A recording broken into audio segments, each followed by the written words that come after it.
All right, guys, welcome to the Investor's Guide of Memphis Real Estate. I'm your host, Dean Harris, and as always, I'm with Douglas Skipworth. How are you? Hey, man, I'm doing great. Good. We're bringing you this podcast to give you the boots on the ground knowledge to be a successful real estate investor here in Memphis, Tennessee. Please like and subscribe to our YouTube channel, Facebook page. There's 15,000 followers Instagram. on Facebook page. Yeah. You guys join there, Spotify, wherever you listen to your podcast. Show sponsors are listed on your screen below. We could not be doing this podcast without those guys, and frankly, I couldn't run my rental business without them either. So please help and support those guys. Zoom calls, if you guys want those Zoom calls, I've talked about this before. I'm going in and out depending on the demand for it. So send me an email, dean@CrestCore.com, if you're wanting to join that. And I also tell you guys every podcast that I help buyers and sellers. So if you're selling investment property here in Memphis, please send me an email, dean@CrestCore.com, and I'll be happy to help you. If we list a house for you, we can use it as the deal of the week. Yeah, baby. And I've got one right now. 1871 Thrift Avenue, 38127. 94,900 is the list price. It's got 1,547 square feet, 3 bedrooms, 1 bath. And it's occupied for $950. We got a 1%er. If you listen to last week's podcast, I talked about what is selling right now, and we are seeing more and more of these types of properties become available. 1871 Thrift Avenue, 38127, 94,900. It's got 1,547 square feet, 3 bedrooms, 1 bath, occupied at $945. So 1% rule, we'll need to verify and inspect it to make sure that there's no damage and something we're not, but if it's occupied and it's something major, the tenant's going to be letting the property manager know. So deal of the week, email me, dean@CrestCore.com if you've got any questions about that. Good. Last podcast of 2023. Okay. Are you set? Man. It's been a long year. It's been a long year. Yeah, wow. It's been a good year. Just reflect That's a little. good. Yeah, that's great. Yeah. I have had my best real estate year ever. I have bought more homes. Personally and professionally. Personally if you and look professionally. I purchased more homes this year than I've ever purchased in a year. Professionally, the brokerage has sold more homes than we've ever sold in a year. By a long shot. Yes. You guys heard me talk about this. The hedge funds or this one has really helped that. But we're cycling out of that now, and we're beginning to look into 2024. And that's today's podcast. We're going to 2024 outlook and kind of predictions. I'm no Houdini, but I will say this: as long as I've been doing this, I have been able to develop a little bit of a sense of what's going to happen. Sure. I don't know how far out that there sense you go. That's what I was going to say. I mean, you're seeing what transpiring. I can look 6 months and probably 12 months at the most of what I believe is going to happen based on patterns I've seen over the last 22 years of being in this business. So I believe, just to start out in a macro level, we're going to see a lot of the same. Now, if you get down into a micro level, are we going to see some slight interest rate reductions and lowering of the rate? Probably so. That's what they're now everyone's, the buzzword was nothing's going to happen. Now the buzz is, it looks like maybe we'll see some decreases. I don't know how soon. I think you and I spoke yesterday about this, and it was, probably Q2, summertime, but maybe a little earlier. To me, I don't believe the current administration is going to let the rate go higher. I believe they'll probably drop it for, boost some ratings and things like that. So that we should be able to take advantage of some of the rate decrease as the year goes along. I believe as the closer we get to November, I believe it'll go lower and lower with maybe a possible jump right after again. Or depending on what the result of that is, we don't know. This is going to be, 24 is going to be a quirky real estate year. Yeah. Yes. I think you're right. Kind of looking back on 2023, 2022, it ended like the train. It was like the train that hit, and then the rest, like the train hit in 2022, and then into the end of 2022 into 2023, the back cars were still you mean the engine and the engine stopped. And everything else kept going. And everything kept going into the beginning of 2023. Yep. So nobody really knew exactly what was going to happen in 2023. We were worried. Everybody was wringing hands, worried, scared, didn't know. And I think here we are 12 months later, and pretty much consensus is 2023 was not as bad as people thought it was going to be. No. Not as bad. No. Now, I'm sure it kind of goes back to that, what's the difference between a depression and a recession? A recession is when your friend loses their job. A depression is when you lose your job. Yeah. So it's like there were people who suffered in 2023. Yeah. Real estate agents, mortgage lenders, especially specifically in our business, that we saw a lot of that drop off. But 2023 had a lot of silver lining, a lot of things that even though rates continued to go up, they plateaued. Yep. And they stopped. They haven't raised rates in a couple sessions. Nobody expects them to raise rates when they meet again. Mm-mm. In fact, everybody thinks now it's when are they going to lower rates? Yeah. Not are they going to raise them again? It's no, when are they going to lower them? And you mentioned second quarter, third quarter, end of the year. Most folks are saying definitely in 2024. How much? Now it's like when and how much are they going to do it in 2020? Lower rates in 2024, and then again in 2025. That's right. And maybe get to a kind of a lower sustainability inflation wise in 2026. That's right. So we have peaked and plateaued. Yes. Which I think is what is the good news in this, and I think of why you say it's a little bit of the same because we've plateaued. We've peaked. Yeah. We're not rocketing down. Yes. And so there's not a lot of drastic change in the market.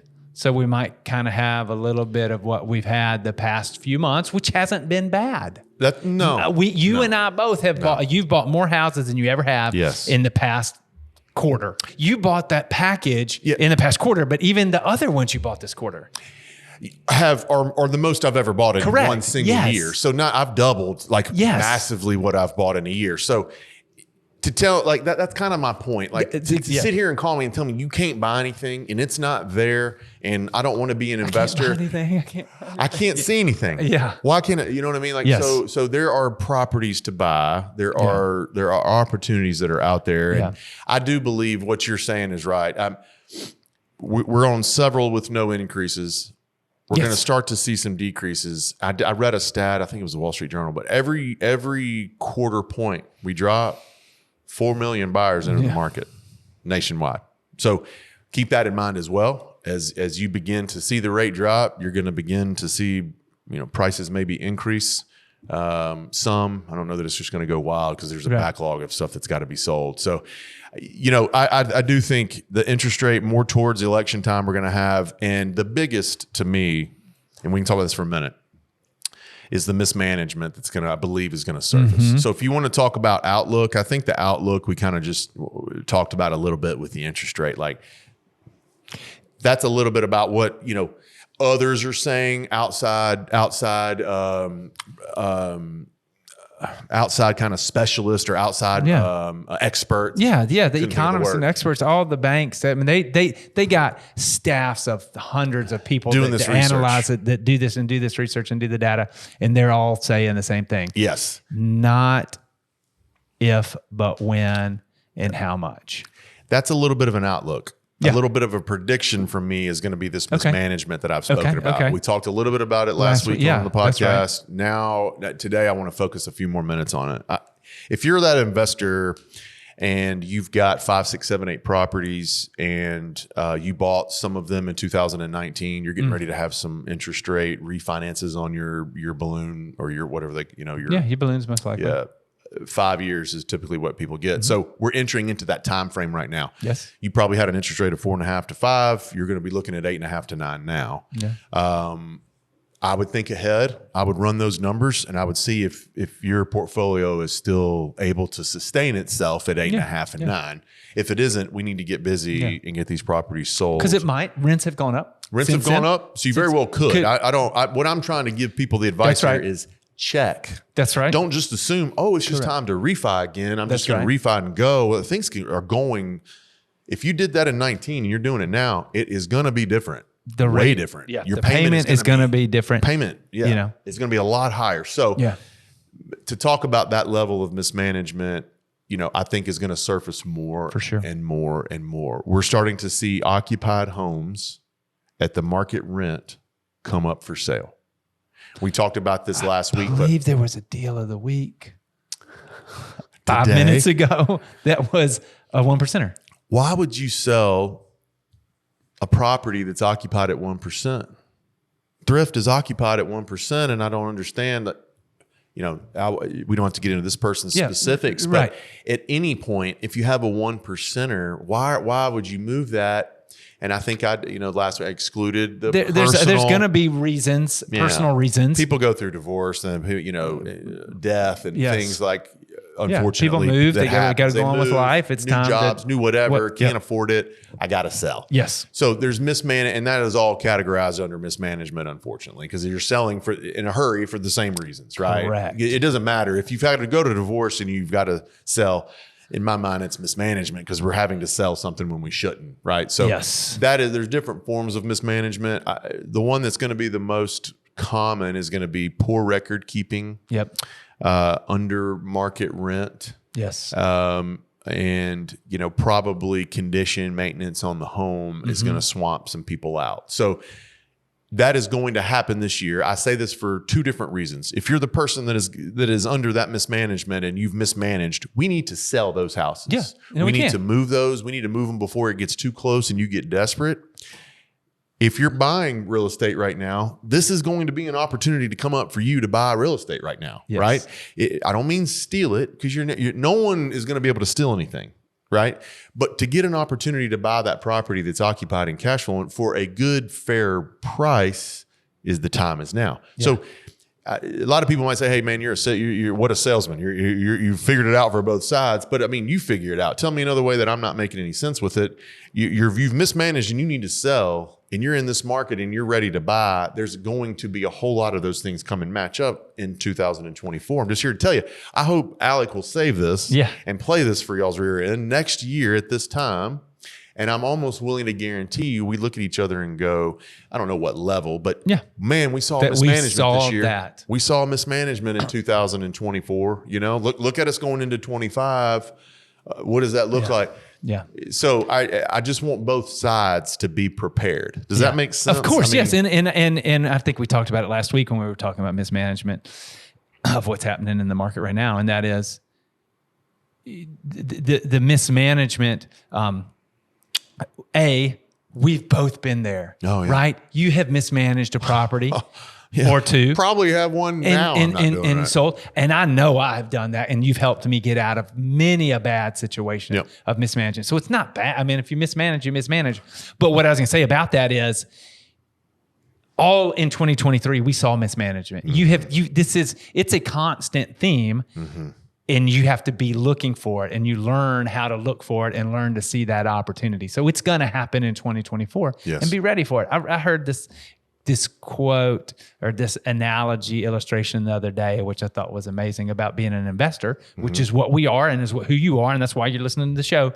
In that, as an investor, imagine an empty seat on a carousel. Okay. And it's just going around. And so you just have to be standing there waiting and watching. And then you can just hop on and get in that seat of the empty carousel. That's right. Now, sometimes there are lots of seats open in the carousel, but there's always some open in the carousel. Yeah. So but you're not always standing there waiting. No. And so it can't be that you just walk up one day and think, oh, I'm gonna hop on. It might not be the time. But if you're constantly looking for the mismanaged property, the 1%er, the deal of the week, it's coming. It's coming. So just stand there and watch, and it will come to you. Such a great analogy, and that is exactly right. Just hang tight. Let's watch it come. If you're doing this, you haven't reached out to me, go ahead and let's do that. We'll build you a buyer profile, and there's no rush. I don't ever pressure any clients. If you just want to be on a drip and never talk to me, fine, we'll put you on a drip. You know what I mean? Like there's no pressure sales with this.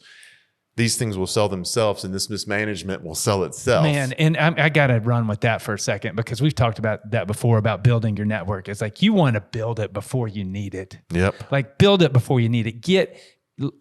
Stay in the game. Yeah. Be looking at properties even before you're offering or ready. I mean, get your bank lined up, get your financing lined up. Don't get a property under contract and not know how you're going to finance it. No, and just because you call and reach out to me and you get us a buyer, it means nothing. You're obligated to me for nothing. Yeah. I don't. There's no sign up charge fee, none of that. I don't. And I last time I checked, watching this podcast was free. And if you notice, I don't sell you anything on here. So it's like watch all the podcasts. You know, email us, turn on the Zoom call, do whatever you want. There's lots of resources. As you want to be.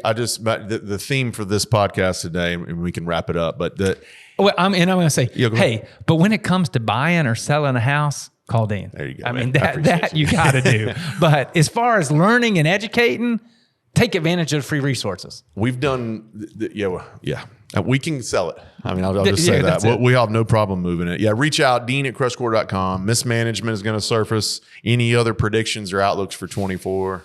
Man, I mean, we should see, thinking about what we're personally going to do, because I'm personally looking. I'm doing buy and sell and buy and hold. So we got two hats we were around here, buy and sell and buy and hold. So there's going to be opportunity for both, and we're going to be active in both. So I am gearing up, clearing lines of credit, saving cash. I'm gearing up. It's like going hunting, and I'm climbing up in the deer stand for the first time for you local guys in the South that hunt. With all your ammo. I got all my ammo and all my gear, and I'm climbing up. I'm getting ready, and we're climbing up the tree right now. So I believe that it's coming. And like I said, for both sides need to be prepared. If you're mismanaged and you need to sell, we need to do that now. But if you're on that buying end, all of these things are coming, and we're going to have it'll be a love story. We're going to match those two together. The matchmaker. That's right. Guys, thank you for a great 2023. Awesome. Thanks for listening to this podcast. We'll be back in 2024, the probably first or second week of January, to bring it back to you. Happy holidays to everybody, and we'll see you next year.